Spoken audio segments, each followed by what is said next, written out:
اعوذ باللہ من الشیطان الرجیم بسم اللہ الرحمن الرحیم اللہم صلی علی سیدنا و مولانا محمد وعلی آل سیدنا و مولانا محمد وبارک وسلم۔ جلد پنجم، حکایت نمبر 1۔ ابتدا دفتر پنجم۔ شاہ ضیاء الحق حسام الدین رحمۃ اللہ تعالیٰ علیہ کا مطالبہ ہے کہ مثنوی کا 5واں دفتر شروع کر دیا جائے۔ اے ضیاء الحق رحمۃ اللہ تعالیٰ علیہ، اگر مخلوق محبوب نہ ہوتی اور ان میں سننے کی اہلیت ہوتی تو میں آپ کی تعریف کا حق ادا کر دیتا اور اس کے علاوہ اور کوئی بات نہ کرتا۔ عوام کے سامنے حسام الدین کی تعریف کرنا ایسا ہی ہے جیسے باز کی خوراک ممولے کو کھلائی جائے۔ دنیا کے قیدیوں کے سامنے تیری تعریف کرنا ظلم ہے۔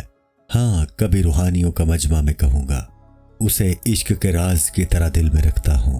اس لیے اے حسام الدین رحمت اللہ تعالی علیہ، جو آپ سے حسد رکھتا ہے آپ اسے معاف کر دیں، کیونکہ اس کے حسد کرنے سے آپ کو تو نہیں لیکن اسے ضرور نقصان ہوگا۔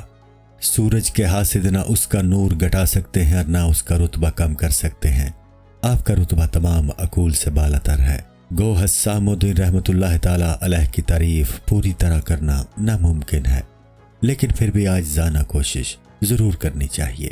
انسان بارش کا تمام پانی نہیں پی سکتا، لیکن تھوڑا سا تو ضرور پی لیتا ہے۔ کچھ سیرابی ہو جائے یہ بھی غنیمت ہے۔ اگرچہ عوام کے سامنے ان کی تعریف ان کی اصل تعریف کا مغز نہیں بلکہ چھلکا ہے، لیکن عوام کے لیے اس میں بھی بے شمار فوائد ہیں۔ میں ان کے سامنے آپ کی معمولی تعریف اس لیے کر رہا ہوں تاکہ وہ حقیقی تعریف تک رسائی حاصل کر لیں۔ تیری ذات کے ذریعے مخلوق وہم و گمان سے گزر کر یقین حاصل کر سکتی ہے۔ مرید صرف اسی وقت فیض حاصل کر سکتا ہے جبکہ اس کے دل میں شیخ کی عظمت ہو۔ فیض حاصل کرنے کے لیے استعداد اور کوشش ضروری ہے۔ چوہا اندھیرے کو پسند کرتا ہے۔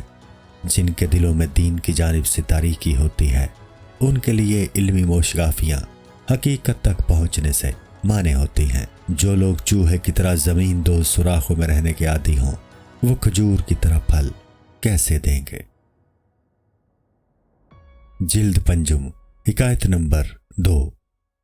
پکڑ لے 4 پرندے پھر ان کو بلا کی آخر آیت کی تفسیر۔ حضرت ابراہیم علیہ السلام سے فرمایا گیا کہ اگر تجھے ہماری صفت زندہ کرنے اور مارنے میں شک ہے تو 4 پرندوں کو ذبح کر ڈال۔ یہ 4 پرند بطخ، مور، کوا اور مرغ تھے۔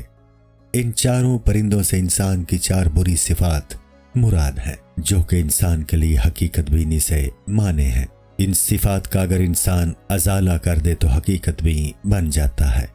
بطخ سے مراد حرص، مور سے مراد حب جاہ، کوے سے مراد تمنا اور مرغ سے مراد شہوت ہے۔ اگر انسان حضرت ابراہیم علیہ السلام کی طرح حقیقت بھی بننا چاہتا ہے تو اس کو اپنی ان 4 صفتوں کو مٹا دینا چاہیے۔ یہ 4 صفتیں کوے کی خاصیت رکھتی ہیں۔ کوا سب سے پہلے مردے کی آنکھ نکالتا ہے۔ یہ صفت بھی انسان کو اندھا کر دیتی ہے۔ اے حسام الدین رحمت اللہ تعالی علیہ، لوگوں میں سے یہ صفات ذمیمہ دور کر دیجئے تاکہ ان کو سلوک میں سیر حاصل ہو جائے۔ مرید شیخ کے اجزاء کی طرح ہوتے ہیں۔ آپ مجموعہ ہیں اور لوگ آپ کے اجزاء ہیں، اور آپ کی وجہ سے یہ دنیا عالم ارواح بنا ہوا ہے۔ آپ یہ 4 عادتیں ختم کر دیں تو ان کے ازالے کے بعد ابدی زندگی نصیب ہو جائے گی۔ ان عادتوں کی مضرت سے بچ جاؤ۔ یہ ختم ہو جائیں گی تو آپ دلوں کے حاکم بن جائیں گے اور اس طرح خلافت الہی کے مستحق ہوں گے۔ آرزو مند کی ہمیشہ خواہش ہوتی ہے کہ اس کو دینوی زندگی ہمیشہ کے لیے حاصل ہو جائے۔ قرآن میں سے انہوں نے صرف تم کھاؤ یعنی کلو کا سبق ہی پڑھا ہے۔ وہ زیادہ سے زیادہ مال جمع کرنے کی کوشش میں رہتا ہے اور اسے اپنے خدا پر بھروسہ نہیں ہوتا۔ مرد مومن چونکہ اخروی زندگی کا عقیدہ رکھتا ہے اس لیے اس میں جمع کرنے کی خواہش نہیں ہوتی۔ اس کو اطمینان ہوتا ہے کہ اس کا خدا اس کے دشمن پر غالب ہے۔ اسے دوسرے مومنوں کی طرح سے بھی اطمینان حاصل ہوتا ہے وہ ہمیشہ خدائی انصاف پر یقین رکھتا ہے۔ وہ اس بات پر بھی یقین رکھتا ہے کہ اس کا مقدر کوئی نہیں چھین سکتا۔ وہ اپنی ضرورت پر دوسروں کو ترجیح دینے والا ہوتا ہے۔ حدیث مبارک ہے کہ حلم اور بردباری اللہ کی طرف سے ہے اور جلد بازی شیطان کی طرف سے۔ قرآن میں ہے شیطان تمہیں فقر سے ڈراتا ہے۔ وہ فقر سے اس لیے ڈراتا ہے کہ انسان کھانے میں حرام سے پرہیز نہ کرے۔ کافر میں نہ مروت ہوتی ہے، نہ بردباری، اور نہ وہ ثواب کا مستحق ہوتا ہے۔ جلد پنجم، حکایت نمبر 3۔ حدیث وارد ہونے کا سبب کہ کافر 7 انتڑیوں سے کھاتا ہے اور مومن 1 سے۔ کچھ کافر مسجد نبوی میں حضور صلی اللہ علیہ وآلہ وسلم کے مہمان ہوئے اور کہا کہ ہم دور سے آئے ہیں، آپ صلی اللہ علیہ وآلہ وسلم ہم پر مہربانی فرمائیں۔ حضور صلی اللہ علیہ وآلہ وسلم نے صحابہ رضی اللہ عنہم سے فرمایا کہ انہیں تم تقسیم کر لو، کیونکہ تم سب محبت سے بھرے ہوئے ہو۔ بادشاہ کی سیرت اس کے لشکریوں پر اثر انداز ہوتی ہے۔ بادشاہ کو دشمنوں پر غصہ ہوتا ہے، اسی لیے لشکری تلوار چلاتے ہیں۔ بادشاہ اپنے لشکر میں روح کی طرح ہوتا ہے۔ حضور صلی اللہ علیہ وآلہ وسلم نے فرمایا، لوگ اپنے بادشاہوں کے دین پر ہوتے ہیں۔ سب دوستوں نے ایک ایک مہمان منتخب کر لیا۔ ان میں سے ایک بہت پیٹو تھا، خوب موٹا تھا۔ وہ مسجد ہی میں رہ گیا اور مصطفیٰ صلی اللہ علیہ وآلہ وسلم کا مہمان ہوا۔ حضور صلی اللہ علیہ وآلہ وسلم کی 7 بکریاں تھیں۔ وہ مہمان ان سب کا دودھ اور جو کچھ بھی موجود تھا سب کھا گیا۔ گھر میں سب کو بھوکا رہنا پڑا۔ سوتے وقت وہ حجرے میں گیا تو لونڈی نے غصے سے دروازہ بند کر کے کنڈی لگا دی۔ آدھی رات کے بعد اس مہمان کے پیٹ میں گڑبڑ شروع ہوئی تو وہ دروازے کی طرف بھاگا، لیکن دروازہ نہ کھلا۔ اس نے قضائے حاجت کو دبانے کی یہ تدبیر کی کہ سو گیا۔ چونکہ اس کا باطن ویران تھا، اس نے خواب میں ویرانہ دیکھا تو اس نے پخانہ کر دیا۔ اس کے دل میں اس نازیبا حرکت سے بہت سی پریشانیاں پیدا ہو گئیں۔ بولا، میرا سونا میری بیداری سے بدتر ہے کہ جاگنے میں زیادہ کھا لیا اور سوتے میں بستر پر پخانہ کر دیا۔ کفار محشر کے دن اسی طرح واویلا مچائیں گے۔ حضور صلی اللہ علیہ وآلہ وسلم کو مہمان کی اس حرکت کی کسی طرح خبر ہو گئی۔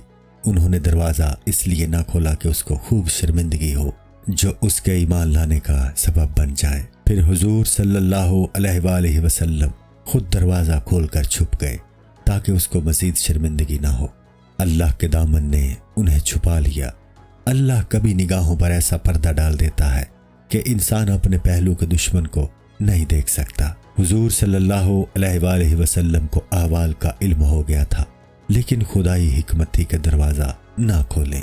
شب میں دروازہ نہ کھولنا بظاہر اس کے ساتھ دشمنی تھی، لیکن اس میں اس کے لیے ایک بلائی چھپی ہوئی تھی۔ جب کافر نے دروازہ کھلا دیکھا تو چپکے سے نکل بھاگا۔ ویسے اس کے لیے مناسب تو یہ تھا کہ خود اس پخانے کو دھوتا۔ ایک سادہ لو صحابی نے حضور صلی اللہ علیہ وآلہ وسلم کو بستر دکھا کر کہا کہ دیکھیے آپ صلی اللہ علیہ وآلہ وسلم کے مہمان نے کیا کیا ہے۔ حضور صلی اللہ علیہ وآلہ وسلم مسکرائے اور فرمایا کہ لوٹا پانی کا لے آؤ تاکہ میں اسے دھو دوں۔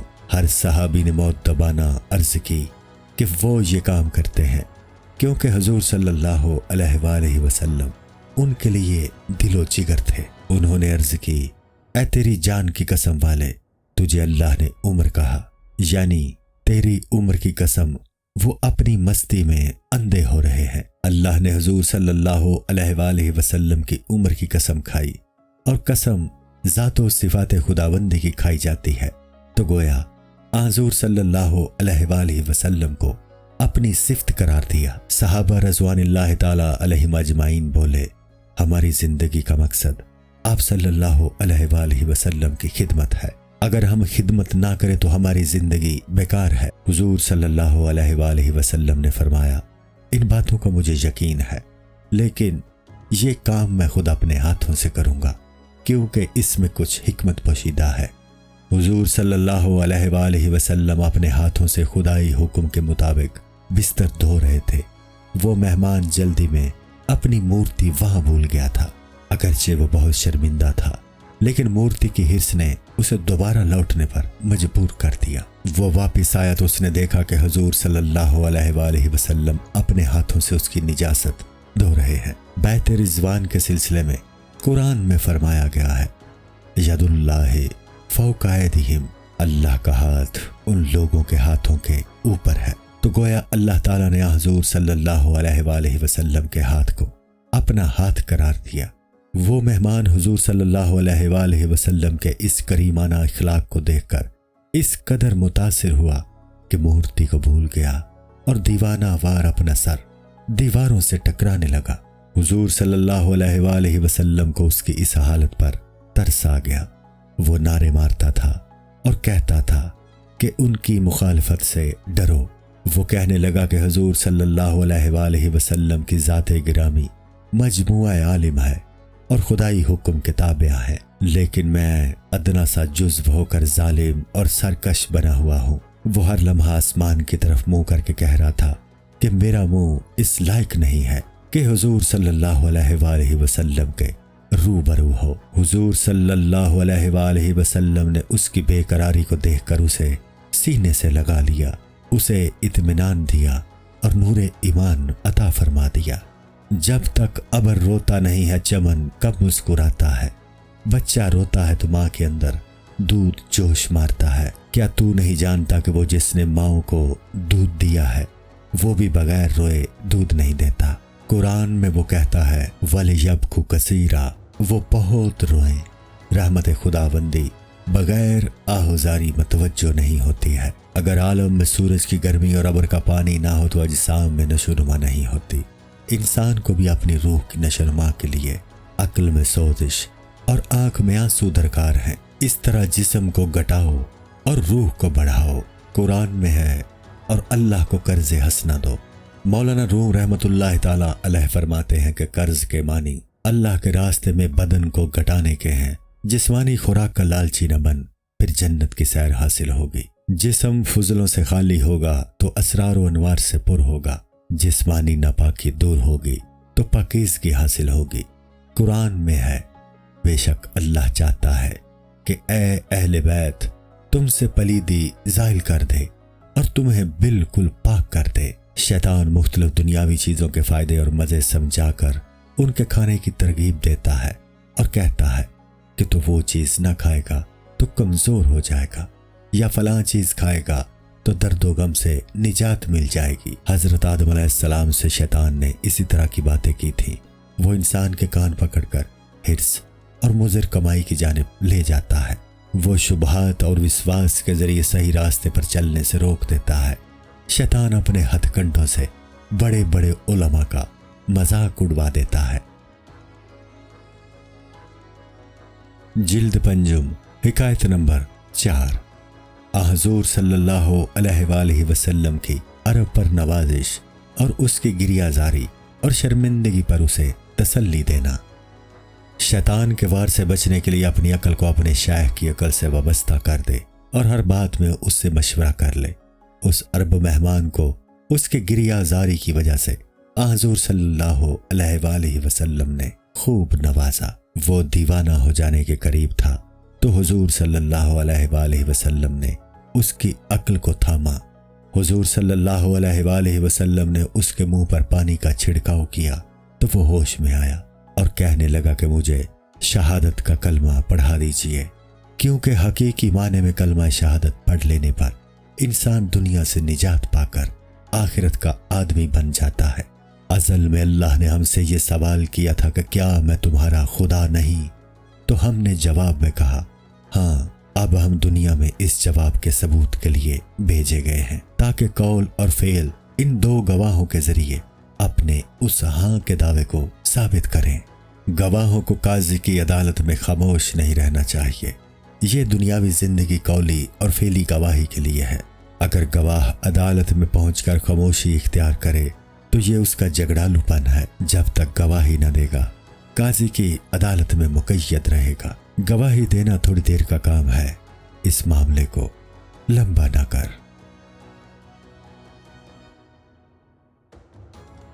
جلد پنجم حکایت نمبر 5۔ اس کا بیان کہ نماز، روزہ، حج اور ظاہری تمام چیزیں باطنی نور کی گواہ ہیں۔ ارکان اسلام پر عمل اعتقاد پر عملی گواہی ہے۔ اگر میزبان مہمان کی خاطر تواضع کرتا ہے تو یہ اس بات کی گواہی ہے کہ وہ مہمان سے خوش ہے۔ کسی کو تحفہ دینا بھی اس بات کی گواہی ہے کہ تو اس سے خوش ہے۔ اگر کوئی شخص مال خرچ کرتا ہے یا دعا دیتا ہے تو اس بات پر گواہ ہے کہ اس شخص میں تقویٰ کا جوہر موجود ہے یا وہ سخی ہے۔ روزہ اس بات کا گواہ ہے کہ اس نے خدا کے حکم کے مطابق حلال کھانے کو بھی ترک کر دیا ہے، تو پھر وہ حرام کیسے کھا سکتا ہے؟ زکوٰۃ اس بات کی گواہ ہے کہ جب وہ اپنا مال خرچ کر رہا ہے تو وہ کسی دیندار کا مال کیسے چرا سکتا ہے؟ اگر زکوٰۃ اور روزے میں ریا وغیرہ کو داخل کرے گا تو یہ دونوں گواہ اللہ کے دربار میں عدالت سے گر کر مجروح ہو جائیں گے۔ شکاری پرندوں کو پکڑنے کے لیے دانہ ڈالتا ہے، لیکن یہ سخاوت نہیں ہے۔ بلی بھی روزہ دار معلوم ہوتی ہے، لیکن اس نے یہ صورت محض شکار پھانسنے کے لیے بنا رکھی ہے۔ لوگوں کو دکھانے کے لیے روزہ رکھنے اور مال خرچ کرنے والا اصلی روزہ دار اور سخی کا بدنام کنندہ ہے۔ بعض اوقات عبادت شروع میں ریا، پھر عادت بنتی ہے، اور اس کے بعد اللہ تعالیٰ اپنی رحمت سے اسے عبادت بنا دیتا ہے۔ چونکہ اللہ کی رحمت سابق ہے، اس لیے وہ ریاکار غدار کو بھی آخرکار نور بخش دیتا ہے۔ جیسے وہ پانی کے ذریعے نجس کو پاک کر دیتا ہے، پھر اس ناپاک پانی کو برسا کر پاک کر دیتا ہے تاکہ اس کی صفت قدوسیت ظاہر ہو سکے۔ برسات کے موسم میں پھر وہ پانی پاک صاف ہو کر برس پڑتا ہے۔ اس پانی سے کوئی پوچھے کہ کہاں تھا تو وہ جواب دیتا ہے کہ میں جنتیوں کے دریا میں تھا، میں اس دنیا میں آ کر ناپاک ہو گیا تھا، اس لیے واپس چلا گیا۔ اللہ نے مجھے پھر پاکی کی خلت عطا فرما دی ہے تو میں دوبارہ دنیا میں آ گیا ہوں۔ وہ کہتا ہے، اے ناپاکو میرے پاس آ جاؤ، میں تمہیں پاک صاف کر دوں گا، کیونکہ میں نے اللہ کی صفت قدوسیت حاصل کر لی ہے۔ میں سب برائیوں کو دھو دیتا ہوں۔ اگر انسان شیطان بھی ہے تو اس کو فرشتے کی طرح پاک صاف بنا دیتا ہوں۔ جب ناپاک ہو جاؤں گا تو پھر اس دربار میں پہنچ جاؤں گا اور از سر نو پاکی حاصل کر لوں گا۔ اللہ کا کام پاک کرنا ہے اور میرا کام دوسروں کو پاک کر کے خود آلودہ ہو جانا ہے۔ اگر دنیا میں ناپاکی نہ ہوتی تو پانی کی صفت ظاہر نہ ہوتی۔ پانی ہر ضرورت مند کو سیراب کرتا ہے، وہ گھاسوں کو سیراب کرتا ہے، ہر ناپاک کو پاک بناتا ہے۔ دریا میں اپنے سر پر کشتی لیے پھرتا ہے، اس سے 100,000 بوٹیوں میں شفا کی خاصیت پیدا ہوتی ہے، اور اس طرح پانی نہروں میں شفا خانہ بن کر بہتا ہے۔ زمین کے بے سہارا اس سے سہارا پکڑتے ہیں اور خشک اس سے تری حاصل کرتے ہیں۔ السلام علیکم۔ پوری کتاب دیکھنے کے لیے ہمارے YouTube چینل صوفی سما کی پلے لسٹ میں جائیں۔ یہاں آپ کو مختلف بزرگوں کی کتابیں ملیں گی، اور جو کتاب پوری نہ ہوئی اس پر کام تیزی سے ہو رہا ہے اور ریگولر بیسس پر اپلوڈ ہوتی رہتی ہیں۔ آپ سے گزارش ہے کہ آپ ہمارے YouTube چینل کو سبسکرائب کر لیں اور بیل نوٹیفیکیشن پر کلک کر لیں تاکہ ہماری آنے والی کتابیں آپ کو ملتی رہیں۔ جزاک اللہ خیر۔